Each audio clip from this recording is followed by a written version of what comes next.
Assalamualaikum warahmatullahi wabarakatuh. Innal hamdalillah nahmaduhu wa nasta'inuhu wa nastaghfiruh wa na'udzu billahi min syururi anfusina wa min sayyiati a'malina. May yahdihillahu fala mudilla lahu wa man yudlil fala hadiya lahu. Asyhadu an la ilaha illallah wa asyhadu anna Muhammadan abduhu wa rasuluh. Amma ba'du. Yang terhormat Ibu Kepala Sekolah SMK Negeri 8 Semarang, Bapak Ibu Guru dan panitia lomba Isra Mi'raj serta teman-teman saya yang insya Allah dimuliakan Allah Subhanahu wa Ta'ala. Amin ya rabbal alamin. Pertama-tama, marilah kita panjatkan puji syukur atas kehadirat Allah Subhanahu wa Ta'ala yang telah memberi kita kesempatan mengikuti lomba dakwah dalam memperingati Isra Mi'raj yang insya Allah mubarak. Amin. Kedua kalinya, sholawat serta salam mari kita panjatkan kehadirat Nabi kita, Nabi Muhammad SAW. Semoga kita tergolong umatnya yang mendapatkan syafaatnya, syafaatul uzma di yaumul qiyamah. Amin. Perkenalkan, nama saya Fajar Indah Nuryanti, perwakilan dari kelas 11 PS1. Pada kesempatan kali ini, izinkan saya menyampaikan topik dakwah yang berjudul Mengenal Sejarah Isra Mi'raj. Hadirin wal hadirat rahimakumullah. Bulan Rajab adalah salah satu bulan yang istimewa di mana pada bulan ini terjadi Isra Mi'raj, yaitu perjalanan yang dilakukan oleh Nabi Muhammad SAW ditemani malaikat Jibril dari Masjidil Haram di Mekah menuju Masjidil Aqsa di Palestina. Kemudian naik ke Sidratul Muntaha, yaitu langit ketujuh dengan menggunakan buraq dan dilaksanakan hanya dalam waktu semalam. Subhanallah.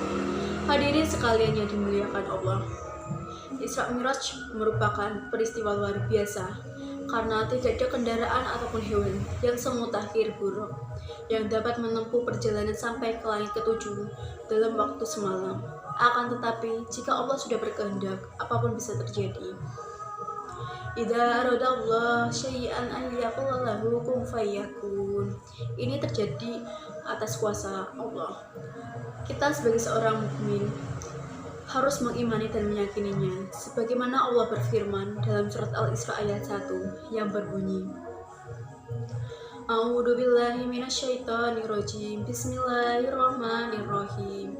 Subhanalladzi asra bi 'abdihi lailan minal masjidil harami ilal masjidil aqsal ladzi barakna haulahu linuriyahu min ayatina innahu huwas samiul basyir, yang artinya, Maha suci Allah yang telah memperjalankan hambanya pada suatu malam dari Masjidil Haram ke Masjidil Aqsa yang telah kami berkahi sekelilingnya agar kami perlihatkan kepadanya sebagian dari tanda-tanda kebesaran kami. Sesungguhnya Dia adalah Maha mendengar lagi Maha mengetahui. Sebenarnya, apakah itu Isra dan Mi'raj? Isra adalah perjalanan Nabi Muhammad SAW dari Masjidil Haram ke Masjidil Aqsa dengan menaiki buraq ditemani malaikat Jibril. Sedangkan Mi'raj adalah perjalanan Nabi Muhammad SAW dari Masjidil Aqsa ke Sidratul Muntaha. Kemudian di perjalanan Nabi Muhammad SAW bertemu dengan para nabi di setiap langitnya hingga ke langit 7. Saat naik ke langit, di langit yang pertama, Nabi Muhammad SAW bertemu dengan Nabi Adam. Di langit kedua, bertemu dengan Nabi Isa dan Nabi Yahya. Pada langit ketiga, bertemu dengan Nabi Yusuf. Nabi Muhammad SAW bertemu dengan Nabi Idris di langit keempat. Di langit kelima, bertemu dengan Nabi Harun. Di langit keenam, bertemu dengan Nabi Musa. Dan di langit yang terakhir, yaitu langit ketujuh, Nabi Muhammad SAW bertemu dengan Nabi Ibrahim. Setelah melintas ketujuh langit, Nabi Muhammad SAW mencapai Sidratul Muntaha, yaitu langit tertinggi. Di sana, beliau mendapatkan perintah dari Allah Subhanahu wa Ta'ala berupa perintah untuk menjalankan sholat 50 waktu untuk seluruh umat muslim. Setelah mendengar perintah untuk melaksanakan sholat dari Allah, Nabi Muhammad SAW turun.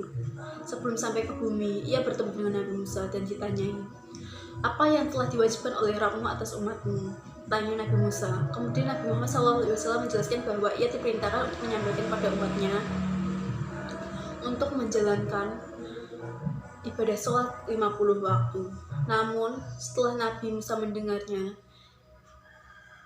ia berpikir bahwa itu terlalu berat untuk umat Nabi Muhammad, sehingga Nabi Muhammad diperintahkan untuk naik lagi ke Sidratul Muntaha untuk meminta keringanan. Nabi Muhammad kemudian naik ke Sidratul Muntaha dan mendapatkan keringanan 5, sehingga menjadi 45 waktu sholat. Namun saat turun dan bertemu Nabi Musa kembali, Nabi Musa masih berpikir bahwa itu masih terlalu berat dan meminta lagi keringanan, sehingga Nabi Muhammad SAW naik ke Sidratul Muntaha. Kemudian naik turun terus hingga berkali-kali, sehingga sholat 50 waktu berkurang terus hingga menjadi 5 waktu sholat dalam sehari semalam. Hadirin yang insya Allah dimuliakan Allah Subhanahu wa Ta'ala, mari kita berpikir bersama.